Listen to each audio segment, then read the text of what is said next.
Resesi ekonomi sebagai dampak dari pandemi COVID-19 yang melanda dunia berimbas pada semua sektor kehidupan.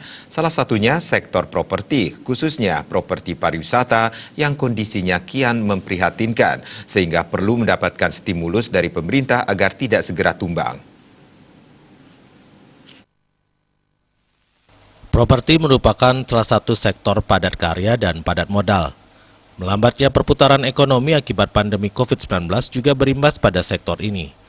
Menurut pengamat properti Eko Budi Cahyono, saat ini kondisi sektor properti, khususnya properti pariwisata seperti hotel, villa, kondominium, dan apartemen benar-benar memprihatinkan. Apalagi bisnis utama Bali di bidang pariwisata merupakan provinsi yang mengalami dampak paling dalam akibat pandemi COVID-19. Hanya properti perumahan dan ruko yang masih ada permintaan walaupun relatif sedikit. Jika kondisi ini terus berlanjut, tanpa ada tindakan, tinggal menghitung hari sektor ini dipastikan segera tumbang. Oleh karena itu, menurut Eko, pemerintah perlu memberikan stimulus yang lebih besar bagi sektor properti.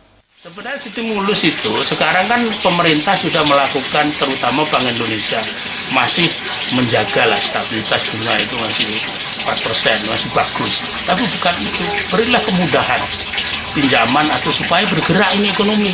Jadi kalau ini terus bank tadi sudah situasikan bank itu jual duit kembali duit Pak, bukan jual duit kembali properti, bukan. Ini duit dari duit istilahnya. Tapi kalau stimulusnya diberikan itu salah, contohnya hanya di sektor-sektor terbatas saja, nah properti akan tumbang juga. Nah harapan kami adalah sektor properti ini bisa diberikan stimulus yang cukup besar. Nah bunganya benar-benar ditekan dan kemudahan untuk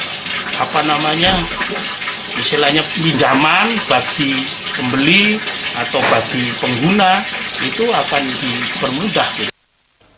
Selain mendapatkan stimulus dalam hal kemudahan memperoleh pinjaman kredit dari perbankan, keringanan pajak juga menjadi dambaan sektor properti. Pergerakan di sektor properti yang padat karya dan padat modal diharapkan bisa menyerap tenaga kerja dan memberikan dampak bagi perputaran ekonomi masyarakat. Eka Yana, Bali TV.